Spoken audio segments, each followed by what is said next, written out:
اعوذ باللہ من الشیطان الرجیم بسم اللہ الرحمن الرحیم یا ایھا الذین آمنوا لا تدخلوا بیوت النبی الا ان یؤذن لکم۔ اب دیکھیے جو ہم سورہ نور میں پڑھ آئے ہیں کہ اے مسلمانوں تم کسی گھر کے اندر داخل نہ ہو جب تک کہ تمہیں حتی تستانسوا ویؤذن لکم، اور اجازت نہ تمہیں مل جائے اور تم ان سے جو ہے پہلے بات چیت کرو، اذن لے کر داخل ہو۔ یہ سورہ نور میں آیت نمبر 27 اور 28 حتی تستانسوا اور 28 میں آیا یؤذن لکم۔ لیکن یہ اس سے پہلے حکم آ رہا ہے، یہ حکم بھی سب سے پہلے نبی کے گھر کے بارے میں آیا، جیسا کہ میں بتا چکا ہوں یہ سن 5 کا نزول ہے، وہ سن 6 کا نزول ہے، پھر اس کو ایکسٹینڈ کیا ہے تمام مسلمانوں پر۔ یا ایھا الذین آمنوا، اہل ایمان مت داخل ہو جایا کرو نبی کے گھروں میں، الا ان یؤذن لکم، الا یہ کہ تمہیں اجازت دی جائے، الی طعام غیر ناظرین اناہ، کھانے کے لیے اگر تمہیں بلایا جائے تو ایسا نہ ہو کہ پہلے ہی جا کے دھرنا مار کر بیٹھ جاؤ کہ کھانا تیار ہو رہا ہے تو بیٹھے ہوئے وہاں۔ ولیکن اذا دعیتم فادخلوا، جب تمہیں بلایا جائے تب داخل ہو، فاذا طعمتم فانتشروا، جب کھانا کھا لو تو پھر وہاں سے منتشر ہو جاؤ، چلے جاؤ۔ ولا مستانسین لحدیث، اور وہاں بیٹھ نہ رہو وہ ڈیرا جما کر کے اب حضور کی باتیں سنیں گے، کچھ گفتگو ہوگی تو بیٹھے رہیں۔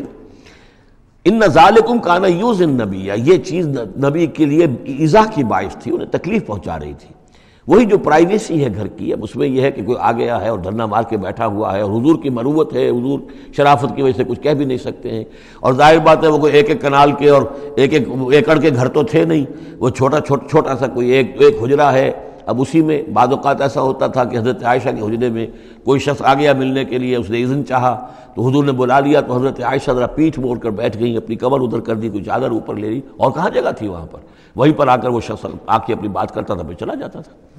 تو فرمایا کہ یہ چیزیں جو ہے یہ یقیناً تکلیف باعث بن رہی تھی۔ ان ذالکم کان یؤذی النبی فیستحیی منکم، تو وہ تو تم سے حیا کرتے ہیں، کہہ نہیں سکتے کچھ۔ واللہ لا یستحیی من الحق، اللہ کو حق کے بیان کرنے میں کوئی جھجک نہیں ہے۔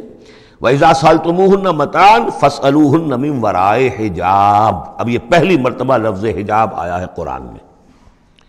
جب تمہیں نبی کی بیویوں سے کوئی چیز مانگنی ہو تو پردے کی اوٹ سے مانگو۔ یہ گویا کہ اس پردے اور حجاب کے لیے پہلا حکم آیا ہے کہ دروازوں کے اوپر اب پردے ڈال دیے جائیں، اور یہ کہ پردے کے پیچھے سے رو در رو ہو کر نہیں، ایک دوسرے کے آمنے سامنے ہو کر نہیں، پردے کے پیچھے سے مانگو۔ یہاں سے حجاب کا سلسلہ اب شروع ہوا۔ ذالک اطہر لقلوبکم وقلوبہن، یہی زیادہ پاکیزہ طرز عمل ہے تمہارے دلوں کے لیے بھی، ان کے دلوں کے لیے بھی۔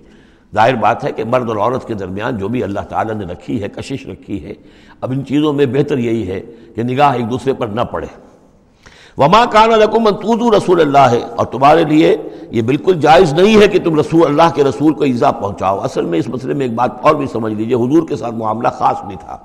ایک تو یہ کہ یہ تمام اصلاحات ہیں جو تمام مسلمان معاشرے کے لیے ہیں، لیکن یہ کہ اس کے لیے چیریٹی بگنز ایٹ ہوم، پہلا کام جو شروع کیا گیا ہے وہ محمد رسول اللہ کے گھر سے۔ لیکن ایک دوسرا مسئلہ بھی ہے کہ جو منافق تھے اور ان میں سے جو شریر تھے وہ طاق میں رہتے تھے کہ کوئی سکینڈل اٹھائیں حضور صلی اللہ علیہ وسلم کے گھر کے بارے میں۔ ما کان لکم ان تؤذوا رسول اللہ، تمہیں یہ تمہارے لیے روا نہیں ہے کہ اللہ کے رسول کو تم ایذا پہنچاؤ۔ ولا ان تنکحوا ازواجہ من بعدہ ابدا، یہاں وہ روک لگا دی، اور نہ یہ جائز ہے تمہارے لیے کہ تم اس کی بیویوں سے ان کے بعد نکاح کرو کبھی بھی۔ یہ بین، چونکہ ویسے بھی وہ ازواجہ امہاتہم، اس کی جو بیویاں ہیں حضور کی وہ تو تمہاری اہل ایمان کی مائیں ہیں، وہ ایک درجہ وہ بھی آ گیا۔ اب خاص صراحت کے ساتھ بھی کہہ دیا ولا ان تنکحوا ازواجہ من بعدہ ابدا، حضور کی ازواج کے لیے چونکہ اس کا کوئی امکان نہیں تھا، اسی لیے حضور کسی کو طلاق نہیں دے سکتے تھے۔ طلاق دیں تو ظاہر بات ہے وہ کسی اور سے تو نکاح کر نہیں سکتی۔ یہی وجہ ہے کہ تعدد ازدواج کا معاملہ حضور کے لیے زیادہ ایکسٹینڈ کر دیا گیا۔ ان ذالکم کان عند اللہ عظیما، اور یہ چیز اللہ کے نزدیک بہت بڑی ہے۔ تو اس سے یہ کہ اگر کسی کے لیے کسی کے دل میں، کسی خبیث کے دل میں کوئی خیال ایسا آ بھی رہا ہو تو اب یہاں یہ کہ اس کی روک لگ گئی کہ یہ بات جو ہے، یہ دروازہ یہ ہمیشہ کے لیے بند ہے۔ ان تبدوا شیئا او تخفوہ فإن اللہ کان بکل شیء علیما، خواہ تم کسی چیز کو ظاہر کرو اور خواہ تم چھپاؤ، اللہ تعالیٰ تو ہر چیز کا علم رکھتا ہے۔ لا جناح علیکم علیہن فی آبائہن، اب یہ وہ حکم آ رہا ہے جو تفصیل سے آیا ہے بڑی، وہ تو اب ہم پڑھ چکے سورہ نساء میں، وہ بعد میں آیا ہے۔